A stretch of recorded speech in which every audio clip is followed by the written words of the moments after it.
Hey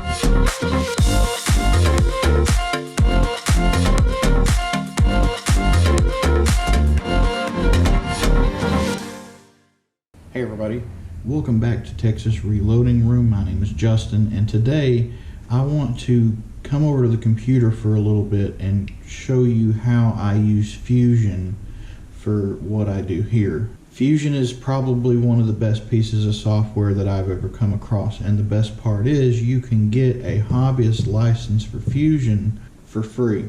You can get a student edition of Fusion for free. You can get a basically small business edition of Fusion for free. Now they have a few limitations on like the number of files that you can have editable at one time, but other than that there's no features that are not available in this. Some of the add-ons for it do cost money, but for everything I do with it, the small business version's fine for me. So today what I'm actually going to do is I'm designing a bolt handle for an Armscor Bingham Model 1600 22 rifle, because I don't know, I might have just ordered the last parts left in the country for it and it needs a bolt handle and I can't find one. So really quick before we get into Fusion, basically what I'm going to be doing is I'm going to be digitizing these two note cards here. Now I love these scrap note cards. I use these for all sorts of different things, and then the awesome part of Fusion is you can go in here, you can lay out your design, you can save it, it'll save your version numbers if you need to go make edits, and then you can do a sheet. So we're going to do all that. I'm going to go ahead and get this set up and we'll get started. Here we've got a blank canvas. This is what you're going to see when you open Fusion. Now if it's your first time using Fusion, you've never tinkered around with it, you're not going to see all this stuff here. This is just different projects that I have done in Fusion in the past. And the cool thing about Fusion is if you want it to, it will save everything to cloud storage. You can access your Fusion account from multiple computers. They even have an Android app for you to view these 3D models if you want to. But today, what we're doing is primarily going to be a turning operation, so we're going to set it up like we're doing it on the lathe. I want to go up here and make sure that I'm in design. And then when you're working on a lathe doing CNC configuration or whatnot, your Z-axis is going to be the one that moves parallel with your chuck. So you can see I've got my cube up here with my axes. I'm going to flip this so that my Z-axis is positive right. And this really doesn't matter too much.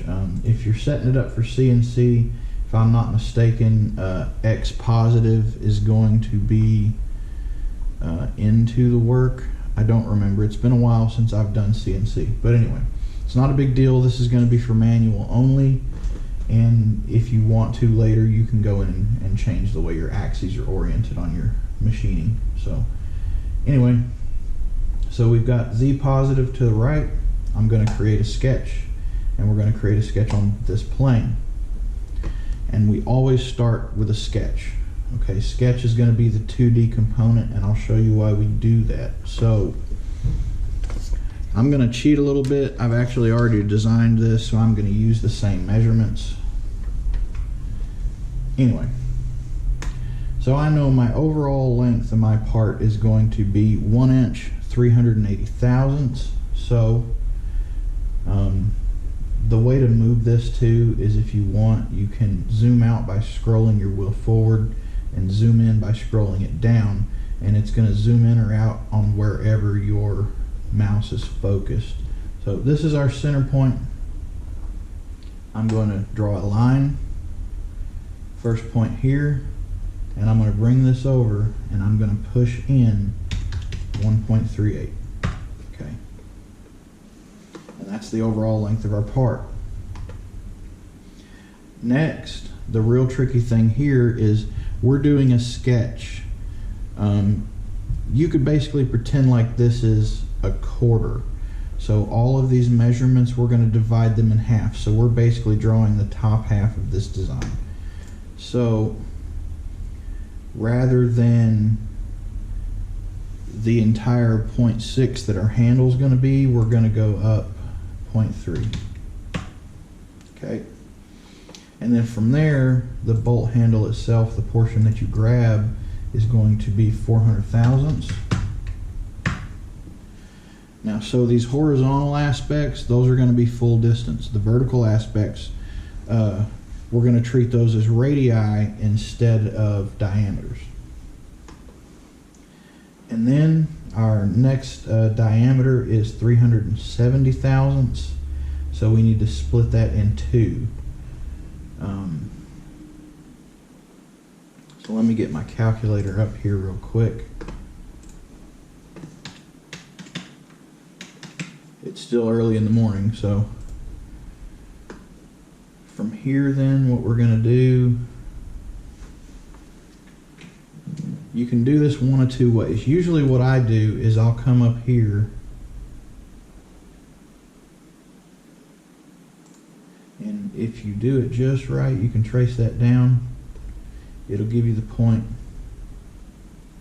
right below it, and then you can come up from here and go 185.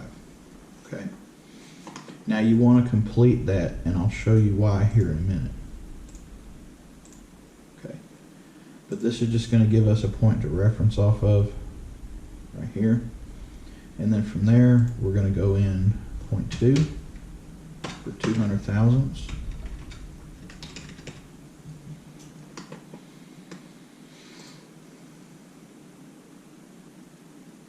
And our next, our smallest diameter is going to be 250 thousandths, which I don't need the calculator for. That's basically just going to be 125 diameter. Okay. Once again, we'll complete that. And then from there, this 250 thou diameter just goes to the end here. But undo that real quick. So what I want to do is come to the end. I'm going to do another 125, and then we'll just connect those two dots. Okay. Now I'm going to go to select, and these two filler lines here that I used to mark distance, I'm just going to delete those because we want this to be one object, right? Now, for aesthetic purposes, I want to add a fillet or chamfer here. They call it a fillet. And whatever you put in here, that's going to be the radius. So I want a 0.06 radius, a 60 thou radius.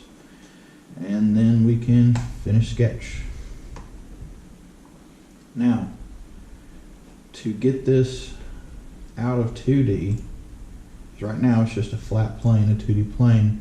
We'll click on this, make sure our entire body is selected, and then we'll come up here to revolve. Okay, we're going to revolve around the Z-axis, and just like that, it gives us a part. Okay, and you don't have to do this. It's almost impossible unless you've got a special turning tool to cut a radius like this on the end with a manual machine.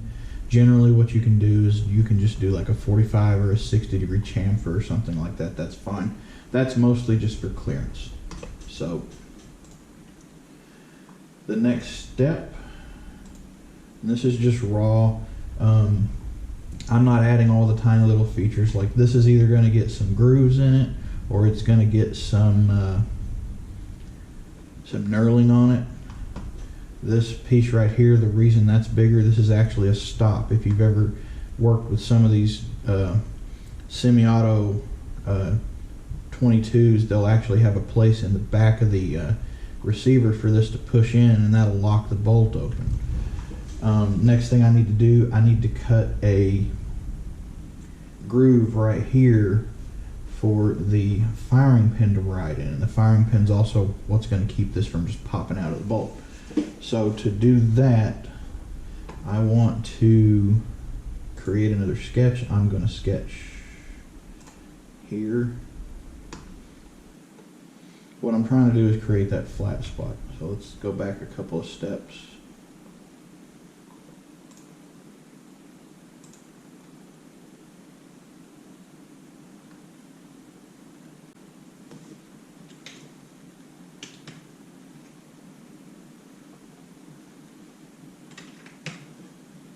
There we go. All right.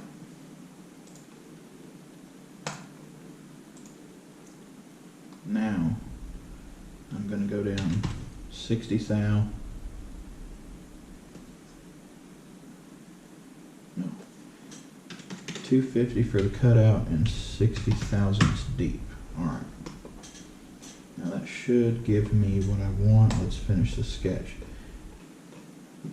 I got to find a way to select just that square.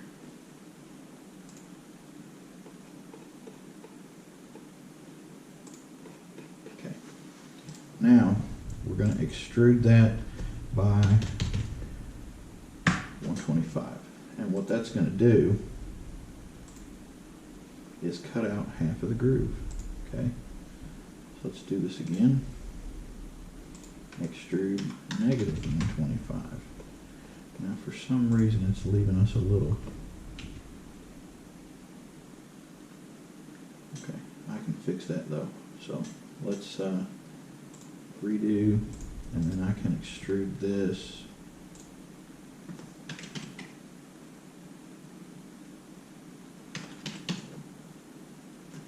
Okay. Alright. And this is just like a crash course into a basic design for a specific part. I'm not trying to teach you how to use Fusion. I'm just showing you how I'm developing this part. Now we can save our design.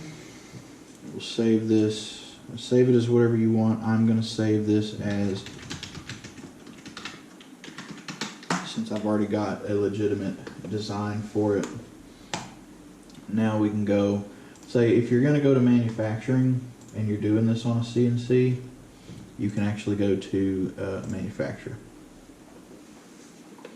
And then you can do your setup or whatever, blah, blah, blah. But we're not doing CNC. We're going to do drawing from design.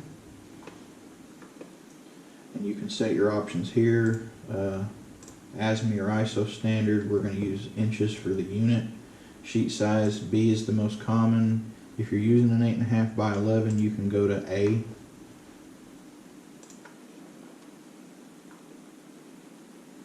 And then it's going to do this. So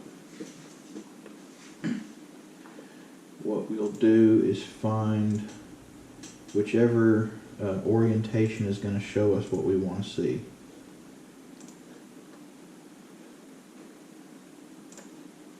Click it wherever you want it. Change your orientation to what you need. And since this is going to be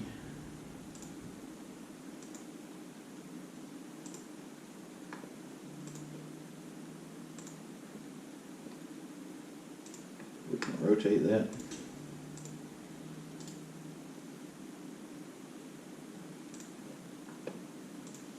Scale it up a little.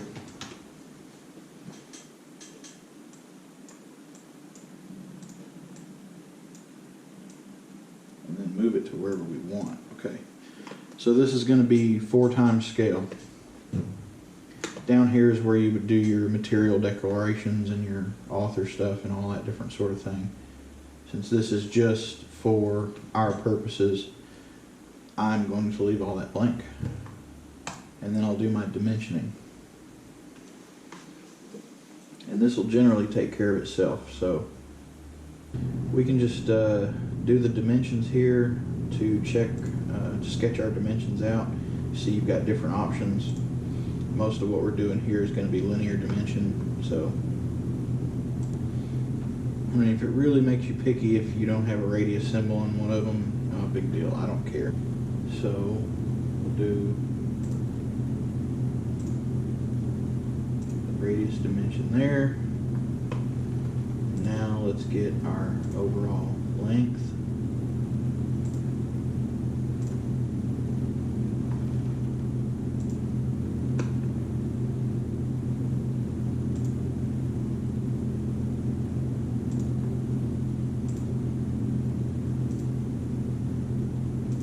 That's not the dimension that we want. So to get that dimension, it's going to measure to the inside there. We're going to have to measure to here. Okay.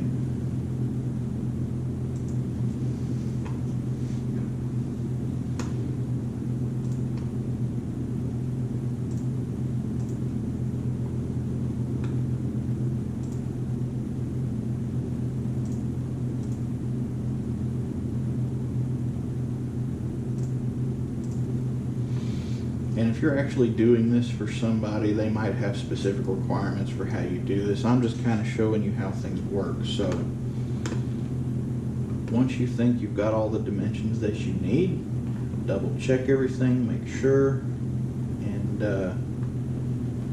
we do have one more dimension that we need to get. I need to get this dimension right here. We don't need to put a dimension here because we already know this is 780 from here to here. And if you add 25 and 24 and subtract that sum from 780, you get that dimension there. So basic math principles there. Once we're done with that, we can save the design, bolt handle demo video drawing, and you can update this if you're going to keep it in a file or something like that, you know. All right, so sorry about ending that a little bit abruptly there. I had some people come in to shoot, and then I had some customers come in to drop some work off, which is always good for me, but it does mean that these videos on open days have to kind of be cut and paste a little bit. So those are kind of the basics on how I work with Fusion for, in that particular instance, doing prototyping for turning projects for the lathe. But I also use Fusion for milling projects as well as 3D printed projects. 3D printing can be a great way to do mock-ups of different things or small pieces that don't necessarily have a lot of stress exerted on them. When you get to the end of that and you've drawn all of your measurements that you want on your sheet, you can actually export that sheet to a PDF file, and then you can print it. And this is not the one that we were just working on. This is the one that I did beforehand. But as you can see, it's nice and clean. It's got all the basic information for me to go on, and I can just take this over to the lathe when I'm ready to turn this and go at it. I was going to turn this piece today, but I don't have any raw stock that's really going to be close to the size I want. I think the smallest piece of raw stock I've got over there is about 2 inches. And you don't want to start with something that's that much over your intended diameter. Realistically, if you can take less than 100 thou off and reach your intended diameters, then so much the better. But thank you as always for watching my video. If you have any questions about what you saw or you're interested in learning more about it, let me know in the comments box below. Go check out Fusion 360. It's great even if you don't have any machines to work on. You can get some experience and tinker around with it. Maybe go invest in a little 3D printer. Fusion 360 is great for 3D printers. But that's all I've got for this week, guys. I'm trying to give you some more content. Last week was a little bit kind of busy around here, and this week's kind of the same. I'm cleaning up. I'm moving some stuff around, trying to free up some shop space. So maybe you guys will see that in next week's video. But once again, thanks so much for watching. My name is Justin, and I'll see you in the next video.